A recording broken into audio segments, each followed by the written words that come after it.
গত ক্লাসে আমরা ব্যবস্থাপনার নীতি চ্যাপ্টারটা শুরু করছিলাম, গত ক্লাস না মানে গত ক্লাসের আগের ক্লাস, আমরা মনে হয় এই চ্যাপ্টারে 2টা ক্লাস করে ফেলছি। সো আমরা এই অধ্যায়টা যেহেতু ব্যবস্থাপনার নীতি নাম, আর ব্যবস্থাপনার নীতিটাই মূলত পড়তে হবে। নীতির ধারণাটা আমরা পড়ছি, তারপর আমাদের পড়তে হবে ব্যবস্থাপনার নীতির নীতি বা আদর্শ সমূহ। হেনরি ফেল যে 14টা নীতি দিছে মোটামুটি ওইগুলো আমাদের পড়তে হবে। তো গত ক্লাসে আমরা কোন পর্যন্ত পড়ছিলাম? সাধারণ স্বার্থের নিজস্ব স্বার্থ ত্যাগের নীতি, এটা কি শেষ হয়েছিল তাহমিনা? না মিস, এটা না মিস, এটা একটু এক্সপ্লেন করলে ভালো হয়। অর্ধেক ছিল, তারপর ক্লাসটা শেষ হয়ে গেছে। শেষ হয়ে গেছে, হ্যাঁ, আমরা পুরো কমপ্লিট করতে পারি নাই। তো সাধারণ স্বার্থে নিজের স্বার্থ ত্যাগের নীতি, সেটা পরে যাই আগে। মানে কি মনে হয় সাধারণ স্বার্থে নিজের স্বার্থ ত্যাগ বলতে কি বোঝায়? এটা তো একটা কমন একটা ব্যাপার, মনে হয় না? জি। হ্যাঁ, দেখো, তুমি যখন কোনো একটা প্রতিষ্ঠানের অধীনে কাজ করতেছো বা দলগত ভাবে কাজ করতেছো, তখন তোমাকে সবসময় দেখতে হবে যেন তুমি যে কাজটাই করো না কেন বা যাই করা হোক না কেন, সেটা যেন একদম দলগত ভাবেই কি হয়, সুফল নিয়ে আসে, বা প্রতিষ্ঠানের স্বার্থই যেন রক্ষা করা যায়। ঠিক আছে? তোমার পার্সোনাল কোনো সুবিধা হবে, ঠিক আছে, তুমি যখন কোনো একটা প্রতিষ্ঠানের আন্ডারে কাজ করতেছো, একটা পজিশনে কাজ করতেছো, তো তুমি কিন্তু আসল প্রতিষ্ঠানটাকে সার্ভ করার জন্য বা যেই গ্রুপের হয়ে কাজ করতেছো, তোমার কাজটা কি গ্রুপের সবারই যেন উপকার হয়, যে কাজটাই করো না কেন, টিম গোলটাই যেন অ্যাচিভ হয়। বাট তুমি যদি টিমে কাজ করে বা গ্রুপে কাজ করে বা একটা প্রতিষ্ঠানে কাজ করে যদি চিন্তা করে যে নিজে পার্সোনালি কিভাবে লাভবান হবা, এবং সেটার জন্য যদি তোমার প্রতিষ্ঠানের যদি ক্ষয়ক্ষতিও হয়, সেটাও যদি তোমার যদি তেমন একটা সমস্যা না হয়, কনসিডারেশন না আসে, তাহলে কিন্তু হবে না। ঠিক আছে? এইভাবে তুমি ব্যবস্থাপনা করতে পারবে না, কারণ অনেক সময় দেখা যায় যে যারা ম্যানেজমেন্ট করতেছে তারা পার্সোনাল ইগো, ঠিক আছে, তাদের নিজস্ব ইগো রক্ষা হবে বা মানুষ তাদেরকে বাহবা দিবে, বাট তাদের এই বাহবা পাওয়ার জন্য বা তাদের একটা বিশেষ কাজের জন্য সে শুধু পার্সোনালি হয়তো খুব মানে ব্যক্তিগতভাবে খুব পরিচিত হচ্ছে, লাভবান হচ্ছে, বা ফিনান্সিয়ালি হোক বা নন ফিনান্সিয়ালি হোক, যেভাবে সে লাভবান হচ্ছে, বাট প্রতিষ্ঠান কি হচ্ছে, ক্ষতি সম্মুখীন হচ্ছে, দীর্ঘমেয়াদে একটা ক্ষতি হয়ে যাবে। আপাতত হয়তো দেখা যাচ্ছে যে এই কাজটার ফলে এই ম্যানেজার বা সিইও বা প্রতিষ্ঠান প্রধান পরিচালক তিনি এমন একটা সিদ্ধান্ত নিলেন, দেখা যাবে যে না, মনে হচ্ছে যে আরে সে তো একটা অন্যরকম একটা কাজ করে ফেলছে, বাট দীর্ঘমেয়াদে দেখা যাবে এই সিদ্ধান্ত বা এই কাজের ফলে বা এই পরিকল্পনা বাস্তবায়নের ফলে প্রতিষ্ঠানই ক্ষতিগ্রস্ত হয়েছে। তো এমনটা করা যাবে না। তোমার সবার আগে দেখতে হবে যে তুমি যাদের হয়ে কাজ করতেছো বা যেই দলের জন্য বা যে প্রতিষ্ঠানের জন্য কাজ করতেছো, তুমি যে সিদ্ধান্তই নাও বা যে কাজটাই করো, সেটা যেন তোমার প্রতিষ্ঠানের জন্য সুফল নিয়ে আসে। ঠিক আছে? প্রতিষ্ঠান যেন সুবিধাটা পায়। আচ্ছা, কি বলছে? ব্যক্তিগত স্বার্থের ঊর্ধ্বে প্রাতিষ্ঠানিক বা সাধারণ স্বার্থকে অগ্রাধিকার প্রদানের নীতিকে ব্যবস্থাপনা সাধারণ স্বার্থে নিজের স্বার্থ ত্যাগের নীতি বলা হয়। হ্যাঁ, একটা ব্যবসায় কর্মরত প্রতিটা ব্যক্তি, বিভাগ ও উপবিভাগ যদি প্রাতিষ্ঠানিক স্বার্থকে বড় করে দেখে, সেক্ষেত্রে দলীয় চেতনা, টিম স্পিরিট বৃদ্ধি পায় ও প্রতিষ্ঠানের স্বার্থে তারা ছোটখাটো বিভেদ এড়িয়ে চলে। আচ্ছা, তুমি যখন একটা দলগতভাবে কাজ করতেছো, তখন দলে হয়তো এমন কিছু মানুষও থাকতে পারে যাদেরকে হয়তো তোমার ব্যক্তিগতভাবে ভালো লাগে না। এমন হইতে পারে, আমরা মানুষ, আমাদের এটা স্বাভাবিক, আমাদের সবাইকে যেমন ভালো লাগবে না, তেমন সবাই আমাদেরকেও পছন্দ করবে না, বা সবার সব কাজও আমাদের পছন্দ হবে না। বাট দেখতে হবে যে যাদের সাথে কাজ করতেছো, এদের সাথে কাজ করলে তোমার প্রতিষ্ঠান উপকৃত হবে কিনা, বা যে গ্রুপের যে লক্ষ্য সেটা অর্জন হবে কিনা। ঠিক আছে? সো তুমি যদি চিন্তা করো যে হ্যাঁ, এইভাবে যদি আমরা কাজ করি, এই গ্রুপ দলগতভাবে কাজ করি, তাহলে কি করতে হবে? তাহলে আমাদের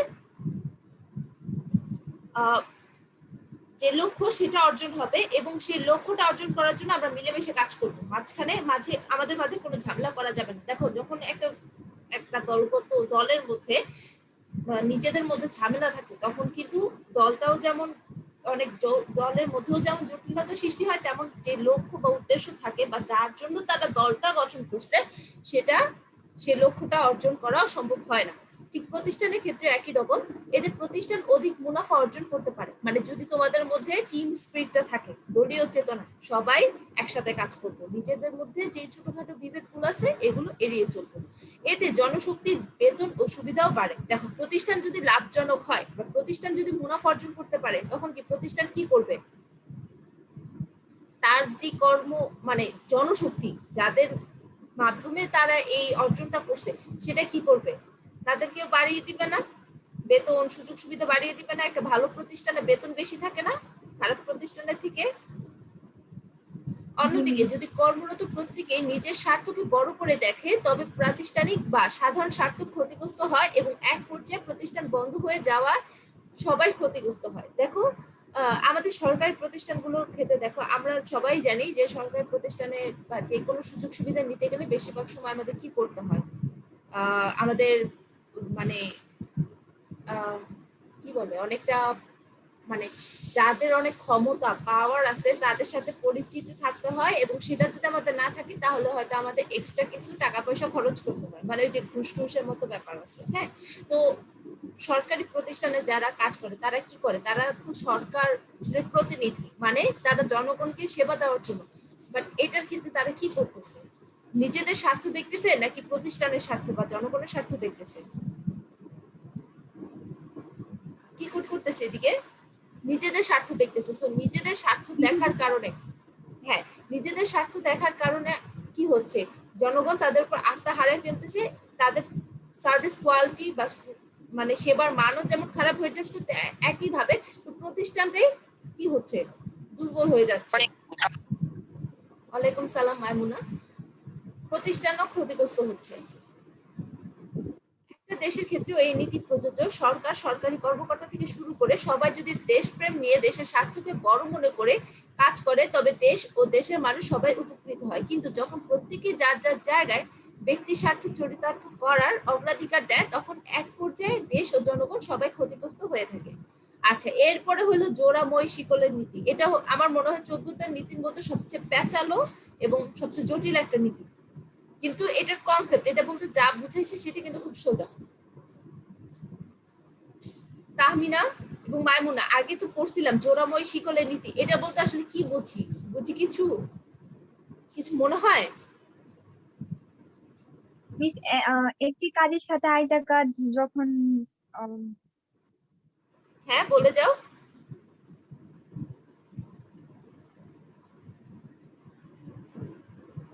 একটা কাজের সাথে যখন আরেকটা কাজ জড়িত থাকে, ওইটাকে জোড়াময় শিকড় নীতি বলে। আচ্ছা, তোমার কাছে মনে হচ্ছে যে প্রতিষ্ঠানে যেই কাজগুলোই হোক না কেন সেটা একটির সাথে আরেকটা জড়িত একটির থাকে। সাথে অন্যটা হলো জড়িত। আচ্ছা, ক্লাস 8 এর বাচ্চাগুলো বারবার জয়েন করতেছে, কি একটা সমস্যা। আচ্ছা, যাই হোক, তো এইখানে ব্যাপারটা হলো একটি প্রতিষ্ঠানে, ঠিক আছে, তুমি বলতেছো একটা কাজ অন্য একটা কাজের সাথে জড়িত থাকবে, এটাই তো, কোনো কাজই আলাদা হয়ে যাবে না। হ্যাঁ, আর কিছু কি মনে হয়?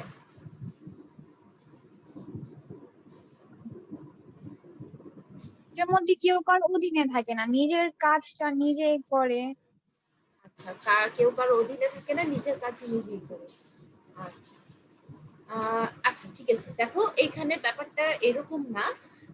জোড়াময় শিকল বলতে যে প্রতিষ্ঠানে মানে কাজ তো হয়, বাট সেই কাজগুলো কোথায় হয়, বিভিন্ন ব্যক্তি মাধ্যমে হয় এবং কোথায় প্রতিষ্ঠানে এক একটা বিভাগ মানে ডিপার্টমেন্ট, হ্যাঁ, সাব ডিপার্টমেন্ট, বিভাগ, উপবিভাগে, আবার আমরা যে ম্যানেজমেন্টকে 3টে স্তরে ভাগ করি, উচ্চ স্তর, মধ্য স্তর আর কি নিম্ন স্তর, তাই না? জি মিস। হ্যাঁ, তো এই 3টে স্তরের মধ্যে বিভিন্ন ডিপার্টমেন্ট আছে, হ্যাঁ, বিভিন্ন মানুষ আছে, ডিপার্টমেন্টের মধ্যে এক একজন ব্যক্তির অধীনে এক একটা কাজ করা হয়। তো জোড়াময় শিকল বলতে বোঝাবে যে প্রতিষ্ঠানে, হ্যাঁ, প্রত্যেকটা বিভাগ একটা আরেকটা বিভাগের সাথে জড়িত থাকে, কারণ তাদের কাজের ফলাফলের জন্য একজন অন্যজনের সাথে জড়িত থাকে এবং কাজ করা এবং কি বলতেছিলাম, হ্যাঁ, তো প্রত্যেকটা ডিপার্টমেন্টের সাথে জড়িত থাকে, একটা কাজ অন্য একটা কাজের সাথে জড়িত থাকে এবং প্রত্যেকটা স্তর অন্য একটা স্তরের সাথে জড়িত থাকে। আচ্ছা, দেখো আমরা মানে মই বলতে কি বুঝি? মই বলতে যে অনেকটা এরকম একটা ব্যাপার থাকে না, যে এরকম লম্বা একটা মই থাকে। জি মিস, সিঁড়ির আঁকতেছি দেখা, মতন। হ্যাঁ আঁকতেছি দেখা যাচ্ছে, অনেক পচা হচ্ছে যদিও, বাট বোঝা তো যাচ্ছে এটা একটা মই। জি মিস। হ্যাঁ, তারপর এদিকে জোড়া মই বলতে কি বোঝাচ্ছে, দুইটা মই থাকবে, ঠিক আছে। আচ্ছা, আমরা জোড়া মই এঁকে ফেললাম। তারপর এখন কি আছে, একটা শিকল আছে। তো শিকল দিয়ে কি করতে হবে, দুইটা মইকে যুক্ত করতে হবে।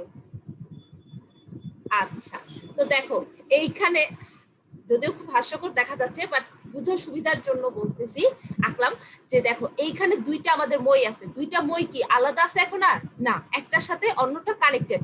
কিভাবে, একটা শিকলের মতো একটা মানে কানেকশন আছে, ঠিক আছে, মানে কেউই আলাদা না। তো প্রতিষ্ঠানে যদি অনেকগুলো ডিপার্টমেন্ট থাকে, যেমন মনে করো যে আমাদের প্রতিষ্ঠানটায় যে এরকম একটা ত্রিভুজ শেপের মতো আছে, ঠিক আছে, এখানে অনেকগুলো ডিপার্টমেন্ট আছে, ডিপার্টমেন্টের মধ্যে এই মইটা হইলো কি উৎপাদন বিভাগ, ঠিক আছে, এটা হলো উৎপাদন বিভাগ। আর এটা কি, এটা হলো সেলস, বিক্রয় বিভাগ।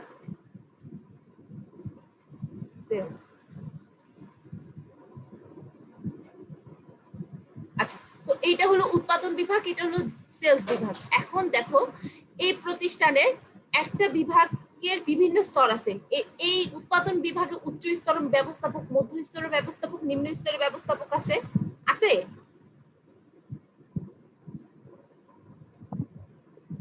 মিস কোশ্চেনটা একবার দেখো আমরা এই যে এই মইটা বলতে বোঝাচ্ছি, এটা হলো একটা উৎপাদন বিভাগ মানে প্রোডাকশন ডিপার্টমেন্ট, ঠিক আছে, আর এই মইটা হলো সেলস ডিপার্টমেন্ট, ঠিক আছে, এটা তো বুঝছি। জি মিস। হ্যাঁ, তো উৎপাদন বিভাগ বা সেলস ডিপার্টমেন্ট যেহেতু এই যে প্রতিষ্ঠানের পুরো স্তর তো তিনটা, মানে পুরো মানে প্রতিষ্ঠানটাকে আমরা ত্রিভুজ শেপে নিলে তো তিনটে স্তর পাবো না, উচ্চ স্তর, মধ্য স্তর, নিম্ন স্তর। জি মিস। তো উৎপাদন বিভাগে নিশ্চয়ই একজন কর্মকর্তা থাকবেন যিনি উচ্চ স্তরের ম্যানেজমেন্টে আছেন, তারপর কিছু মানুষ থাকবে মধ্য স্তরে আছেন, আবার কিছু মানুষ আছে একদম নিম্ন স্তর মানে সুপারভাইজার লেভেলে আছেন, তাই না? জি মিস। ঠিক একই রকম সেলস ডিপার্টমেন্টে উচ্চ স্তরের কিছু কর্মকর্তা আছেন, মধ্য স্তরে কিছু ব্যবস্থাপক আছে এবং নিম্ন স্তরে কিছু ব্যবস্থাপক আছে, আছে না? জি মিস। জি মিস। তো এইখানে দেখো যে আমাদের যে স্তরগুলো আছে সেই স্তর অনুযায়ী প্রত্যেকটা মানে ডিপার্টমেন্ট মানে প্রত্যেকটা ডিপার্টমেন্টের স্তর অনুযায়ী মানুষগুলো কিন্তু সমান্তরাল আছে। হ্যাঁ, এবং প্রত্যেকটা ডিপার্টমেন্ট কি প্রত্যেকটা ডিপার্টমেন্টের সাথে কানেক্টেড থাকবে, কিভাবে একটা কমিউনিকেশন সিস্টেম থাকবে, বুঝতে পারছি? জি মিস। এবং কেউ কারো থেকে আলাদা হয়ে যাবে না। যেমন সেলস ডিপার্টমেন্ট, উৎপাদন ডিপার্টমেন্টে কতটুকু উৎপাদন হয়েছে নিম্ন স্তরে মানে কারখানা কতটুকু উৎপাদন হয়েছে সেই উৎপাদিত পণ্যটাই কিন্তু সরাসরি সেলস ডিপার্টমেন্টের নিচে স্তরে চলে যাবে। কি করবে ওরা, ওই উৎপাদিত পণ্য বিক্রির চেষ্টা করবে। বাট এই যে উৎপাদন বিভাগে শেষের দিকে, এই উৎপাদন বিভাগের শেষের দিকে যে উৎপাদন হয়েছে সেটা কি সরাসরি যে সেলস ডিপার্টমেন্ট একদম উচ্চ কর্মকর্তা তার কাছে কি চলে যাবে ইনফরমেশনের ব্যাপারগুলো? না মিস। কোথায় যাবে, তারা সমান্তরাল ভাবে যাবে, মানে নিচের স্তর থেকে নিচের স্তরে যাবে, ঠিক আছে। আচ্ছা, তো মনে করো যে প্রত্যেকটা বিভাগে যে তিনটা ভাগে ভাগ করলাম, উচ্চ, মধ্য, নিম্ন, তো এই যে প্রত্যেকটা বিভাগ এবং প্রত্যেকটা স্তর যে একটার সাথে অন্যটা কানেক্টেড, তো এই জিনিসটাকে কি বলবো আমরা, জোড়াময় শিকলের নীতি বলবো। এখানে দেখো কি বলছে, প্রতিষ্ঠানের উপর থেকে শুরু করে একেবারে নিচের স্তর পর্যন্ত সাংগঠনিক নিয়মে প্রতিটা ব্যক্তি, বিভাগ এবং উপবিভাগ একে অন্যের সাথে যুক্ত করে দেওয়া বা একই শিকলের অধীনে সবাইকে আবদ্ধ করার নীতিকে জোড়াময় মানে জোড়াময় শিকলের নীতি বলে। দেখো এইদিকে কিন্তু প্রত্যেকটা ডিপার্টমেন্ট, এই যে সেলস ডিপার্টমেন্টের সবাই কিন্তু সবার সাথে কানেক্টেড আছে, এই যে এইখানে সবাই সবার সাথে কানেক্টেড না, উপরে থেকে নিচে। জি আবার মানে এটা তো প্রোডাকশন ডিপার্টমেন্ট ছিল, আর সেলস ডিপার্টমেন্টের নিচে থেকে উপরেও সবাই সবার সাথে কানেক্টেড না, নির্দেশগুলো উপর থেকে নিচে যাবে, কর্তৃত্ব এবং কেন্দ্রীয়করণ বিকেন্দ্রীয়করণ উপর থেকে নিচে যাবে, এরকম। আমি কি জি খুব মিস। কঠিন করে বোঝাচ্ছি, সত্যি কথা বলো, বুঝতে পারতেছো না কঠিন লাগতেছে? না মিস, বুঝতে পারতেছি। হ্যাঁ, দেখো প্রতিষ্ঠানের প্রত্যেকটা ডিপার্টমেন্ট, হ্যাঁ প্রত্যেকটা বিভাগ উপবিভাগ নিজেদের মধ্যেও যেমন নিজের ডিপার্টমেন্টেও যেমন সবাই সবার সাথে জড়িত থাকবে, তেমন তার অন্যান্য যে বিভাগ উপবিভাগগুলো আছে সেইগুলো প্রতিটা ব্যক্তি প্রতিটা মানুষের সাথে জড়িত থাকবে, মানে কেউই এমন হবে না যে এই যে তুমি যে প্রথমে বলছিলাম না তাহমিনা যে সবাই সবার কাজের সাথে সবাই জড়িত থাকবে, কেউ আলাদা হয়ে যাবে না বা কোনো কাজই প্রতিষ্ঠানের থেকে আলাদা হয়ে যাবে না, মানে কমিউনিকেশন ব্রেকটা কোথাও হবে না, যে এমন হবে না যে কেউ সেগমেন্ট একদম আলাদাভাবে কেউ কাজ করতেছে বা কোনো লক্ষ্য বা উদ্দেশ্যের জন্য কাজ করতেছে, এটা বললা না, ঠিক জি অনেকটা মিস। এইরকমই, বুঝতে পারছি। এতে শিকলের জি উপর মিস। থেকে নিচ পর্যন্ত পারস্পরিক আবদ্ধতা, কর্তৃত্বের প্রবাহ ও যোগাযোগের পথ নির্দেশ করে, এই যে এই লাইনটা দাগায় রাখো। এতে শিকলের উপর থেকে নিচ পর্যন্ত পারস্পরিক আবদ্ধতা, মানে যেমন উপর থেকে নিচ পর্যন্ত সবাই সবার কানেকশনে থাকবে, ঠিক একই রকম একটা ডিপার্টমেন্টের সাথে অন্য একটা ডিপার্টমেন্টেরও কানেকশন থাকবে, ঠিক আছে, কেউ আলাদা হয়ে যাবে না। মাইমুনা তুমি কি বুঝতে পারতেছো বাবা? মাইমুনা শুনতে পাচ্ছো? Yes miss. বুঝতে পারছো কি বলছি?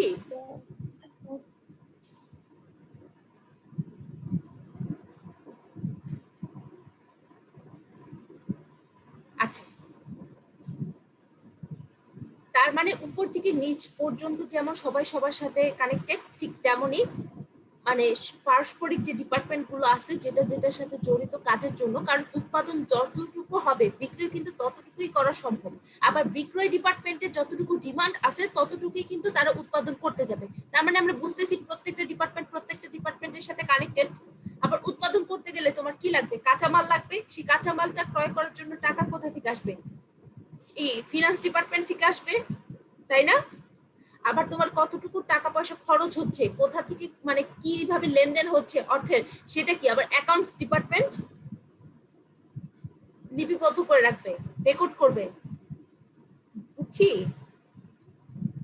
জি মিস। তো এই যে সবাই যেন সবার সাথে কানেক্টেড থাকে, মানে মেইন কথা যে যোগাযোগ কমিউনিকেশন ব্যাপারটা যেন অ্যাসিওর করা যায়, তো এটাই হলো জোড়াময় শিকলের নীতি। কে কার অধীনে, কে কার অধস্তন সহজে বোঝা যায়, মানে কে কার আন্ডারে কাজ করতেছে এবং কে কাকে রিপোর্ট করতেছে, এটা যেন সবসময় দেখে যেন বোঝা যায়। এই যে আমরা যেমন সংগঠন চ্যাপ্টারটাতে যেটা পড়ছি না, যে সংগঠনে কখন কোন কাজটা করবে, কে কোন কাজটা করবে এবং কে কাকে নির্দেশ দিবে কাজগুলোকে, এবং মানুষদেরকে একসাথে আমরা সাজাই না, সংগঠন চ্যাপ্টারটাতে তো আমরা পড়ছি ব্যবস্থাপনার একটা কাজ। হ্যাঁ, তো জি এই মিস। জোড়াময় শিকলটা হলো পুরোপুরি এই যে সংগঠনটার সাথে একদম জড়িত, ঠিক আছে। ফলে সংঘবদ্ধতা জোরদার হয়, প্রতিষ্ঠানে যে কোনো পর্যায়ে সমস্যা দেখা দিলে তা ঊর্ধ্বতন সহজে জানতে পারে ও দ্রুত তার সমস্যা সমাধান করা সম্ভব হয়। উল্লেখ্য, কোনো ব্যক্তি দল ছাড়া হয়ে গেলে, এই যে যেটা বললাম যে একা হয়ে গেছে, মানে সে কাজ করতেছে কার আন্ডারে সেটা বোঝা যাচ্ছে না, নিজের ইচ্ছা মতো কাজ করতেছে অথবা সে কারোর সাথে কানেক্টেড না, হ্যাঁ, বা দলের বাইরে থাকলে তার জন্য যেমনই সমূহ ক্ষতি বয়ে আনতে পারে, তেমনি দলের জন্য তা ক্ষতির কারণ হয়। তোমরা যদি দলগতভাবে একটা অ্যাসাইনমেন্ট করতে যাও, তো সেই ক্ষেত্রে দলের একজন মেম্বার, সে যে তোমাদের গ্রুপ মেম্বার সেটা সে স্বীকার করে না, বাট সে কিন্তু আসলে তোমাদের গ্রুপ মেম্বার, বা স্বীকার করলেও সে তোমাদের গ্রুপের হয়ে কোনো কাজ করতেছে না। তো সে যদি কাজ না করে, তোমরা কি তাকে যখন অ্যাসাইনমেন্ট সাবমিট করবা তোমরা কি তার নাম দিবা? সে কিন্তু কোনো কাজও করে না, কোনো রকম কোনো পার্টিসিপেটও করেনি, তো সে তো গ্রুপের হয়ে কিছু করলো না, তো সেক্ষেত্রে তুমি কি করবা? তাকেও ইনক্লুড করবা নাকি ইনফর্ম করবা টিচারের কাছে যে সে ছিল না, পার্টিসিপেট করে নাই? ইনফর্ম করবো না তাকে। ইনফর্ম করবা না? না মিস। আচ্ছা, হ্যাঁ, এটা করা ঠিক না, কারণ এটা কি অনৈতিক কাজ হয়ে যাবে, কারণ যে কাজ করে নাই সেও যদি পার্টিসিপেট হয়ে যায়, তো যারা এত কষ্ট করে কাজ করলো তো তারাও যদি সেম নাম্বার পায়, যে কিছুই করে না সেও যদি সেম নাম্বার পায় বা সেম ভাবে ট্রিট হয়, তাহলে এটা কি হয়ে যাবে, অন্যায় হয়ে যাবে অন্যদের সাথে। তো এটা তোমাকে কি করতে হবে, টিচারের কাছে ইনফর্ম করতে হবে। তো এটা ইনফর্ম করার কারণে কি হবে, সে আর নাম্বারটা পাচ্ছে না, মার্কসটা পাচ্ছে না অ্যাসাইনমেন্টের, তো সে নিজে ক্ষতিগ্রস্ত হইলো। আবার দেখো যে সে দলের মেম্বার, হ্যাঁ, বাট তারও তো কিছু কাজ করার আছে, কারণ একটা অ্যাসাইনমেন্ট দলগতভাবে যখন কোনো একটা অ্যাসাইনমেন্ট দেওয়া হয় তখন অনেক কাজ থাকে, অনেক ধরনের কাজ থাকে যেটা কিন্তু সবাই মিলে করতে হয়, বাট তোমার গ্রুপের 5 জন আছে, 5 জনের মধ্যে একজন করতেছে না, 4 জনের উপর লোড বেশি পড়ে যাচ্ছে, 5 জনের কাজ 4 জনকে করতে হচ্ছে, এটা কি তোমরা দলগতভাবে তো ক্ষতির সম্মুখীন হচ্ছ, তাই না? প্রতিষ্ঠানের ক্ষেত্রেও এটা জি সেম, মিস। যে একটা প্রতিষ্ঠানে কোনো ব্যক্তি, বিভাগ বা উপবিভাগ যদি এই শিকলের বাইরে থাকে, মানে সবাই সবার সাথে কানেক্টেড, মানে এই যে শিকলটা দিয়ে যে সবাই কানেক্টেড, আবার দেখো ময়ের মধ্যে কি সবাই সবার সাথে, এই যে মাঝখানের অংশটা দিয়ে সবাই সব, মানে প্রতিটা অংশ জোড়া না, যুক্ত না, এই যে মাঝখানে যে আমরা যে সিঁড়ির মতো ধাপগুলো দেখতেছি, এগুলোর মাধ্যমে তো দুইটা বাস একসাথে জড়িত আছে, প্রত্যেকটা স্তর জড়িত না, তো এটাই। তো এইভাবে যদি কোনো বিভাগ বা উপবিভাগ যদি শিকলের বাইরে থেকে থাকে, তবে তাকে বা তাদেরকে কাজে লাগানো বা নিয়ন্ত্রণ করা সম্ভব হয় না, ফলে ওই ব্যক্তি বা বিভাগ স্বেচ্ছাচারী হয় এবং প্রতিষ্ঠানের জন্য তা মন্দ উদাহরণ সৃষ্টি করে। আচ্ছা, কোনো রকমের যদি তুমি যদি কানেকশনের বাইরে চলে যাও, বা কোনো বিভাগ যদি পুরো প্রতিষ্ঠানে যেভাবে নিয়ন্ত্রণ হচ্ছে, যেভাবে কাজ করতেছে সেটার বাইরে যে যদি নিজের ইচ্ছা মতো কাজ করে, তাহলে সেখানে কি জটিলতা সৃষ্টি হবে, প্রতিষ্ঠানের মানে ওই অংশটা যেভাবে ইচ্ছে সেভাবেই চলবে, স্বেচ্ছাচারী হয়ে যাবে, তো প্রতিষ্ঠান কি আলটিমেটলি প্রতিষ্ঠান তো ক্ষতিগ্রস্ত হবে নাকি? জি মিস। হ্যাঁ, তো তুমি কি বুঝতে পারছো? তাহমিনা এবং মাইমুনা বুঝতে পারছি জোড়াময় শিকলের জিনিস মানে নীতিটা বলতে আসলে কি বোঝাচ্ছে? জি মিস। তাইলে তাহমিনা একটু সংক্ষিপ্ত করে বলে দাও এটা আসলে কি বুঝাইলো জোড়াময় শিকলের নীতি বলতে। প্রতিষ্ঠানে দুইটি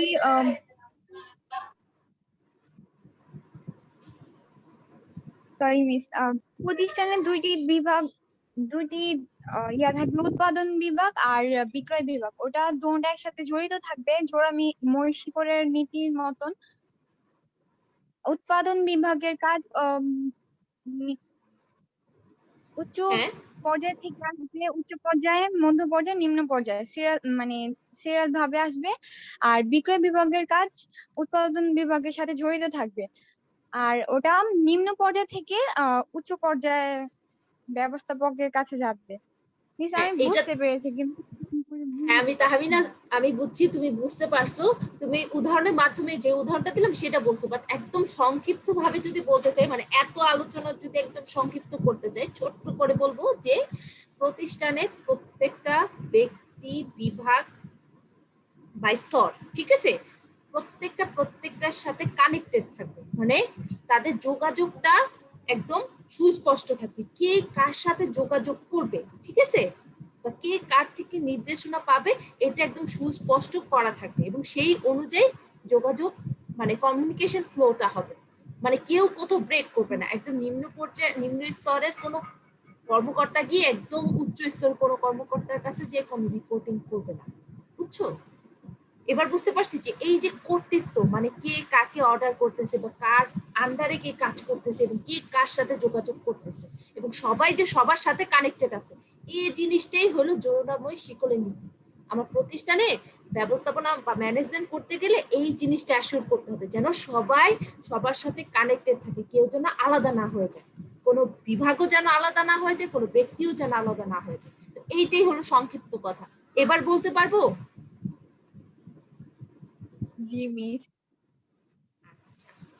মানে উদাহরণের ব্যাপারটা হলো উদাহরণ দিয়ে মনে হয় আমি আরো বেশি জটিল করে ফেলছি, বাট এটা জটিল না, খুবই সোজা একটা জিনিস। হ্যাঁ, আচ্ছা, জি তারপর মিস। হলো নিয়মানুবর্তিতার নীতি, প্রিন্সিপালস অফ ডিসিপ্লিন। এটা খুবই মানে কথা দিয়ে আমরা বুঝতে পারতেছি নিয়মানুবর্তিতা বা ডিসিপ্লিন বলতে কি বোঝায়। দেখো প্রত্যেকটা প্রতিষ্ঠানে হ্যাঁ একটা কোড অফ কন্ডাক্ট থাকে, মানে কিভাবে কাজগুলো করা হবে বা কোন নিয়ম নীতি, আমরা তো মনে করো যে কোনো প্রতিষ্ঠানে যখন কাজ করি, তো কাজ করি বা প্রতিষ্ঠানের সাথে জড়িত থাকি, তখন ওই প্রতিষ্ঠানের নিজস্ব মানে চলার বা প্রতিষ্ঠানের কাজগুলো হওয়ার বা সবকিছুর জন্য একটা নিজস্ব একটা নিয়ম নীতি থাকে না? যেমন দেখো আমাদের কলেজের ক্ষেত্রে কি, তোমাদের স্টুডেন্টরা যখন তোমরা ক্লাসে আসবে তখন কি তোমাদের ইউনিফর্ম পড়তে হবে, এটা একটা বাধ্যতামূলক নীতি নিয়ম। তারপর কি আমাদের ক্লাস যদি সকাল 8টা থেকে শুরু হয়, অবশ্যই তোমাদের একটা নির্দিষ্ট সময়ের মধ্যে চলে আসতে হবে, মানে 8টার আগেই কলেজে আসতে হবে। তারপর তুমি যদি কলেজে থাকো তাহলে কি তুমি অবশ্যই 2টার আগে, মানে 2টা বলতে 1:45-এর আগে তুমি কলেজ ছেড়ে চলে যেতে পারবা না।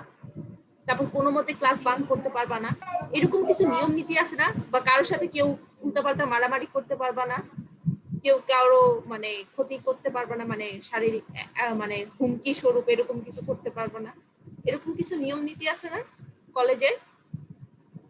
জি মিস। হ্যাঁ, তো তো এইগুলো কি করতে হবে, তোমাকে মেনে চলতে হবে। তুমি একজন স্টুডেন্ট হিসেবে যেমন তোমার জন্য যে নীতিগুলো প্রযোজ্য তুমি যেমন সেগুলো মানবা, ঠিক আমাদের টিচারদেরও কিন্তু কিছু নিয়ম নীতি মেনে চলতে হবে। এটা তো জানি যে টিচারদের ক্ষেত্রেও কিছু নিয়ম নীতি আছে, তো ওইগুলো কিন্তু আমরা ব্রেক করতে পারবো না। এবং সেটা যেন ব্রেক না করি এর জন্য হলো এই নিয়মানুবর্তিতা নীতি, মানে প্রতিষ্ঠানের যে নিয়ম নীতিগুলো আছে ঠিক আছে, সেগুলো যেন প্রতিষ্ঠানের প্রত্যেকজন সদস্য সেটার প্রতি সম্মান প্রদর্শন করে এবং সেটা যেন নিজের স্বেচ্ছায় যেন মেনে চলে। এটাই হলো সেই নীতি। কারণ তুমি যদি নিয়ম শৃঙ্খলা না মানো, তুমি যদি তোমার জায়গা থেকে নিয়ম শৃঙ্খলা ভঙ্গ করো, তুমি কলেজে আসা মানে যেভাবে হোক ঠিকঠাক মতো নিয়ম মানলা না, বিশৃঙ্খলা সৃষ্টি করলাম, তারপরে আমি টিচার হিসেবে আমিও নিয়ম মানলাম না, আমিও বিশৃঙ্খলা সৃষ্টি করলাম, তারপর যে আমাদের কলেজে যে আরো যে কিছু স্টাফ আছেন যেমন মালা আন্টি আছেন, মরিফ আন্টি আছেন, তারাও যে কাজ করেন তাদের জায়গা থেকে যে নিয়মগুলো আছে সেগুলো তারা মানলেন না, তারাও বিশৃঙ্খলা সৃষ্টি করলেন, তো আমাদের কলেজটা কি ঠিকঠাক মতো চলবে বলো? না তো আমাদের কলেজের ব্যবস্থাপনা ঠিকঠাক মতো করা যাবে না। তো এইরকম পরিস্থিতি যেন কখনো সৃষ্টি না হয় এর জন্য কি করতে হবে, নিয়মানুবর্তিতার নীতি প্রয়োজন আছে। আচ্ছা আজকে ইয়াসনার কি হয়েছে? ইয়াসনা দেরি করে জয়েন করে রিমুভ হয়ে মানে লিভ নিলা, তারপরে হঠাৎ করে আবার কারেন্ট চলে গেছিল এই জন্য আচ্ছা আবার ইলেকট্রিসিটি ডিস্টার্ব করতেছে, হ্যাঁ আচ্ছা জি মিস। হ্যাঁ বুঝতে পারছি। আচ্ছা প্রতিষ্ঠানের জন্য উত্তম নীতি নির্ধারণ এবং তা মেনে চলার নীতিকে ব্যবস্থাপনার নিয়মানুবর্তিতার নীতি বলে। এই যে যেটা বললাম যে প্রতিষ্ঠানের জন্য যে উত্তম ভালো নিয়ম নীতিগুলো আছে সেগুলো নির্ধারণ করতে হবে, প্রতিষ্ঠানটা কিভাবে চলবে বা প্রতিষ্ঠানের এক একটা পক্ষ বা ব্যক্তি, বা ব্যক্তি বলতে তো স্পেসিফিক কোনো মানুষকে বোঝায় না, মানে যে পদে আছে ঠিক আছে সে কি ধরনের নিয়ম নীতি চলবে মেনে চলবে সেটা আগে ভাগে নির্ধারণ করা এবং সেই নীতিগুলো যেন সবাই মেনে চলে। হ্যাঁ, এরকম একটা সিস্টেম করাই হলো ব্যবস্থাপনার নিয়মানুবর্তিতার নীতি। প্রতিষ্ঠানে যথোপযুক্ত নিয়ম নীতি না থাকলে এবং তা সংশ্লিষ্ট সবাই মান্য না করলে প্রতিষ্ঠান কখনোই ভালো চলতে পারে না, যেটা কিনা একটু আগে আমরা বললাম যে এটা মানে নিয়ম নীতি যদি কেউ মান্য না করে তাহলে প্রতিষ্ঠানে বিশৃঙ্খলা সৃষ্টি হয়ে যাবে। এই নীতি অনুযায়ী মনে করা হয় যে প্রাতিষ্ঠানিক নীতি ও নিয়মের প্রতি সকলের শ্রদ্ধাবোধ ও তা মান্য করা ঐকান্তিক আগ্রহ সফলতা অর্জনের জন্য অপরিহার্য। হ্যাঁ, প্রতিষ্ঠানের যে নীতিগুলো আছে বা নিয়মগুলো আছে সেগুলো কি করতে হবে, শ্রদ্ধা করতে হবে যে হ্যাঁ এই নিয়মগুলো আমাদের ভালোর জন্য ঠিক আছে এগুলো, এবং সেটা যেন নিজে স্বেচ্ছায় ইচ্ছাকৃত ভাবে মানে মানে আমাদের জোর করে ফোর্স করে না, আমরা ভলান্টিয়ারি যেন সেগুলো মেনে চলি, এটা প্রয়োজন। আমাদের সরকারি প্রতিষ্ঠান সমূহের লক্ষণীয় যে সেখানে নিয়ম নীতি থাকলেও অনেকেই তা পরোয়া করে না। যেমন প্রতিষ্ঠানের নিয়ম কি, তোমার অফিস 9টা বাজে খুলবে, 9টা বাজেই তোমাকে প্রেজেন্ট থাকতে হবে, বাট তুমি আসলে কি 12টা বাজে, তোমার 9টার থেকে থাকার কথা, 9টার থেকে তো সার্ভিস দেওয়ার কথা, বাট তুমি কি করলা আসলে 12টা বাজে। তো এই যে দেরি করে আসছো, তো সকাল থেকে যারা এসে অপেক্ষা করতেছে সার্ভিসের জন্য তারা কি ভুক্তভোগী। তারপর তোমার কাজের জন্য তো একটা মনে করো যে একটা লোড বেশি পড়ে গেল না, কারণ সকাল থেকে যারা এসে ওয়েট করতেছে তারা যেমন কাজটা করতে চাচ্ছে ঠিক তেমন পরবর্তীতে যারা আসতেছে তারাও তো সার্ভিসের জন্য ওয়েট করতেছে। আচ্ছা, ফলে সেখানে কার্য পরিবেশ ও সংশ্লিষ্টদের কার্যদক্ষতার মান খুবই হতাশাব্যঞ্জক। যারা কিনা টাইম মতো আসে নিয়মটাই মেনে চলতে পারে না, তো তাদের কি কার্যদক্ষতা কেমন হবে, তারা চিন্তা করে যে একভাবে করলেই হইবে ঠিক আছে।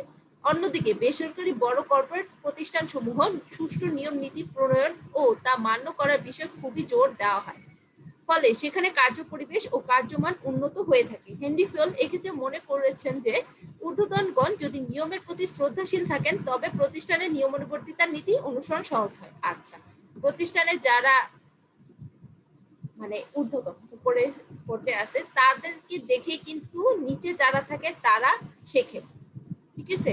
যদি ঊর্ধ্বতনটা যদি দেরি করে আসে মানে অধস্তন যারা মানে তাদের আন্ডারে যারা আছে তারা কি করবে, তারাও চিন্তা করবে যে বস দেরি করে আসে তাহলে মনে দেরি করে আসলে আমিও দেরি করে আসতে পারি, কোনো সমস্যা নেই, বুঝছো? তো ওইরকম একটা কালচার তৈরি হয়ে যায়। তো যারা ঊর্ধ্বতন আছে উচ্চস্তর কর্মকর্তা তারা যদি নিয়ম শৃঙ্খলার প্রতি শ্রদ্ধাশীল থাকে তাহলে প্রতিষ্ঠানে বাকি যারা আছে তারাও একটা সুন্দর কালচারের আন্ডার চলে আসবে। আচ্ছা, অ্যাটেন্ডেন্স 3 জনই দিছো, 2 জনেরটা মনে হয় পাইছি। নো মিস দেই নাই, আমি এখনো দেই নাই, আমি দিব। অ্যাটেন্ডেন্সটা দিয়ে দিও ইয়াসনা। আচ্ছা, শৃঙ্খলার নীতি। শৃঙ্খলা হলো প্রিন্সিপালস অফ অর্ডার। শৃঙ্খলা বলতে কি বোঝায়? আমরা তো নিয়ম শৃঙ্খলা একসাথে বলি, তো শৃঙ্খলা বলতে কি বুঝাইতে পারে? যোগ্য ব্যক্তিকে যোগ্য স্থানে দেওয়া আর সঠিক বস্তুকে সঠিক স্থানে রাখার নীতিকে শৃঙ্খলার নীতি বলে। আচ্ছা, যেমন কোনো শৃঙ্খলা, কাজ আহ, হ্যাঁ হ্যাঁ বলে যাও। যেমন কোনো কাজ করার জন্য আহ, একটা সঠিক ব্যক্তিকে সঠিক স্থানে দেওয়া হয়, আর মানে যে যে কাজের জন্য যোগ্য থাকে ওই কাজটা তাকে দেওয়া হয়, তাকে শৃঙ্খলা বলা হয়। এক্স্যাক্টলি, এটাই সুন্দর হয়েছে কাহিনী, এটাই হলো এই নীতিটা। দেখো, যখন তোমার প্রতিষ্ঠান সার্বিকভাবে কাজ হবে, হ্যাঁ, তখন আমরা কি জানি, কার্য বিভাজন নীতি অনুযায়ী জানি যে সবাই কিন্তু সব কাজ করবে না। মানে প্রতিষ্ঠান পুরো কাজটাকে কি আমরা ছোট ছোট কয়েকটা ভাগে ভাগ করবো, তাই তো? এখন কয়েকটা ভাগে যখন আমরা ভাগ করতেছি, কার্য বিভাগ করতেছি, যারা যেই কাজে দক্ষ, ঠিক আছে, সেই কাজে তাদেরকে দিব। মানে অদক্ষ ব্যক্তিকে আমি কোনো কাজ দিব না, কারণ সেটা দিলে কি হবে, তার কাজের মান খারাপ হবে, সে হয়তো কাজটাই ঠিক মতো করতে পারবে না। যেমন দেখো, আমাদের তোমাদের কি এই যে ব্যবসায় সংগঠন ও ব্যবস্থাপনা সাবজেক্টটা পড়ানোর জন্য কি লাগবে, যারা ব্যবসা সংগঠন ও ব্যবস্থাপনা বা ম্যানেজমেন্ট স্টাডিজ নিয়ে পড়াশোনা করছে তাদেরকেই দিতে হবে, কিন্তু যারা এই বিষয়টা পড়ে না, ঠিক আছে, কেউ হয়তো মনে কর অন্য কোনো সাবজেক্টের উপর পড়াশোনা করে আসছে, তো তাকে যদি এই সাবজেক্টটা পড়াতে দেওয়া হয়, তাহলে কি সে এটা ভালো পড়াইতে পারবে? অবশ্যই না। আবার দেখো, আমি যদি গিয়ে যদি তোমাদের অ্যাকাউন্টিং ক্লাস করাইতে যাই, অ্যাকাউন্টিং সেকেন্ড পেপারের কোনো ক্লাস যদি আমি করাইতে যাই আবুল হাসান স্যারের পরিবর্তে, তাহলে আমি কি তোমাদের ঠিকঠাক মতো করাইতে পারবো? আমার পক্ষে কি সম্ভব তোমাদের সুন্দরভাবে বুঝানো? স্যার যত সুন্দর করে বুঝায় বা ক্লাসটা নেন, না আমি অবশ্যই সম্ভব না। তারপর আবার দেখো, যে তুমি কাজ করার জন্য, ঠিক আছে, তোমার যেই জিনিসগুলো লাগবে কাজের জন্য, তোমার যে রিসোর্স গুলো লাগবে, সেগুলো যেন এমন ভাবে হয় যে এমন ভাবে সাজানো থাকে যে তুমি কাজটা সুন্দরভাবে করতে পারো, ঠিক আছে। তুমি কাজ করতে গিয়ে যদি দেখো যে তোমার যন্ত্রপাতি নাই, বা যে কাঁচামাল গুলো লাগবে সেটা নাই, বা যে সুযোগ সুবিধাগুলো লাগবে সেটা নেই, তাহলে কি তুমি কাজগুলো করতে পারবা? অবশ্যই না। তো এই শৃঙ্খলা নীতিটা হলো, যোগ্য ব্যক্তিকে যোগ্য স্থানে, মানে যে যে কাজটা করার যোগ্য তাকে সেই স্থানে রাখতে হবে, প্লেসমেন্ট করতে হবে, এবং সঠিক বস্তুকে সঠিক স্থানে স্থাপনের নীতিকে ব্যবস্থাপনা শৃঙ্খলা নীতি বলে। যেমন তোমার যদি কারখানায় যদি উৎপাদন হয়, সেখানে কি তোমার উৎপাদন হওয়ার জন্য যন্ত্রপাতিগুলো লাগবে, মেশিনারিজ গুলো লাগবে, বাট এই মেশিনারিজ গুলো যদি তুমি যদি তোমার একদম যেখানে অ্যাকাউন্টসে হিসাবপত্র রাখা হয়, হ্যাঁ, বা খাতাপত্র রাখা হয়, সেইখানে যদি তুমি যদি নিয়ে যাও, বা একটা কম্পিউটার যেখানে তুমি হিসাব রাখো, সেটা যদি তুমি কারখানার যন্ত্রপাতি মাঝখানে নিয়ে আসো, তাহলে কি কাজগুলো হবে? ওই কম্পিউটারটা কি তোমার কারখানার কোনো দরকার আছে হিসাব রাখার জন্য? না। আবার তোমার কারখানার যে পণ্য উৎপাদনের জন্য যে মেশিনারিজ, সেগুলো যদি তুমি অফিস রুমে নিয়ে যাও, তো সেখানেও কিন্তু তুমি প্রোডাকশনের কাজ করতে পারতেছো। তো এখানে কি হচ্ছে, শৃঙ্খলার নীতি ভঙ্গ হচ্ছে। এই ক্ষেত্রে শৃঙ্খলা বলতে উপকরণাদির শৃঙ্খলাকে বোঝানো হয়, মানে অর্ডার, সবকিছু সব তার নির্দিষ্ট এবং যোগ্য জায়গায় আছে, ঠিক জায়গায় আছে। যোগ্য ব্যক্তিকে যোগ্য স্থানে বসানো না গেলে কখনোই তার নিকট থেকে কাঙ্ক্ষিত ফল লাভ সম্ভব না। আমাদের অনেক প্রতিষ্ঠানে লক্ষণীয় যে ব্যক্তির যোগ্যতা বা মেধার চাইতে ব্যক্তিগত সম্পর্ক, রেফারেন্স, ব্যক্তিগত লাভালাভ ইত্যাদিকে গুরুত্ব দেওয়া হয়, ঠিক আছে। দেখো, চাকরি দেওয়ার ক্ষেত্রে যদি তোমার যদি ঊর্ধ্বতন কোনো কর্মকর্তার সাথে যদি কোনো প্রতিষ্ঠানে যোগাযোগ থাকে, ঠিক আছে, বা মনে করো যে তোমাকে হয়তো খুব পাওয়ারফুল কোনো ব্যক্তি তোমাকে রেফারেন্স দিয়ে পাঠাইছে, বা তোমাকে নিয়োগ দিলে সে হয়তো ফিনান্সিয়ালি লাভবান হবে, তুমি হয়তো তাকে অনেক টাকা পয়সা দিবা, ঠিক আছে, সে যদি তোমাকে চাকরিটা দেয়। তো এইরকম যদি করা হয়, তাহলে কি এই পজিশনটার জন্য যে মানুষটা যোগ্য, সেই মানুষটা এখানে আসতে পারবে না, অযোগ্য একজন মানুষ চলে আসতেছে, যা কখনই প্রতিষ্ঠানের জন্য ভালো ফল দেয় না। অন্যদিকে যেই প্রতিষ্ঠানে যোগ্য লোক নিয়োগের ক্ষেত্রে আন্তরিক থাকে, সেখানে কখনোই অদক্ষতা, অনিয়ম ইত্যাদি ভর করতে পারে না। বস্তুগত শৃঙ্খলার বিষয়টাও এক্ষেত্রে গুরুত্বপূর্ণ। যে যন্ত্রটি যেখানে থাকা দরকার, যাকে যেই ধরনের টেবিল চেয়ার দেওয়া দরকার, কারখানা বিন্যাস, অফিস বিন্যাস ইত্যাদি যেভাবে হওয়া প্রয়োজন, তা সেভাবে করলেই তা দ্বারা উপযুক্ত ফল লাভ সম্ভব। তো বুঝছি তো, এটা যদিও সোজা একটা নীতি। আচ্ছা, এরপরে আমাদের কত 1 মিনিটের মতো সময় আছে। আচ্ছা, পারিশ্রমিকের নীতিটা একটু শুরু করি, যদি শেষ না হয় নেক্সট ক্লাস আবার দেখো। পারিশ্রমিকের নীতি বলতে কি বুঝাবে? তুমি যতটুকু কাজ করবা তুমি ততটুকু বেতন পাবা, বা তুমি তোমার কাজ অনুযায়ী তোমার কাজটা করতে তোমার কতটা কষ্ট হচ্ছে, হ্যাঁ, কতটুকু মেধা খরচ করতে হচ্ছে বা কতটুকু যোগ্যতা তোমার দরকার আছে, সেটা অনুযায়ী তুমি কাজটা করলে এবং কাজ করার পর যদি তুমি যথোপযুক্ত বেতন বা সুযোগ সুবিধা বা রিমুনারেশন রিকগনিশন না পাও, তাহলে কি তুমি সেই কাজটা করবা বা কাজটা করার কোনো আগ্রহ থাকবে? তুমি তোমার কষ্ট করে অনেক কষ্ট করে করছো, বাট কোনো রকম ওই রকম কোনো ফিডব্যাক পাচ্ছ না, তাহলে কি একটা সময় তুমি হতাশ হয়ে যাবে। তো এই ব্যাপারটা যেন না হয় এর জন্য কি আসছে? পারিশ্রমিকের নীতি। ঠিক আছে? প্রতিষ্ঠানে প্রতিটা কর্মীর কাজের প্রকৃতি, মেধা, যোগ্যতা ইত্যাদি বিবেচনায় উপযুক্ত বেতন ও সুযোগ সুবিধা প্রদানের নীতিকে ব্যবস্থাপনা পারিশ্রমিকের নীতি বলে। যে কোনো প্রতিষ্ঠানে কর্মরত জনশক্তি তার মেধা, যোগ্যতা ও কাজ অনুযায়ী উপযুক্ত পারিশ্রমিক প্রত্যাশা করে। হ্যাঁ, যে যেইখানে যতটুকু কাজ করতেছে সে যেন ততটুকুই পায়। যেমন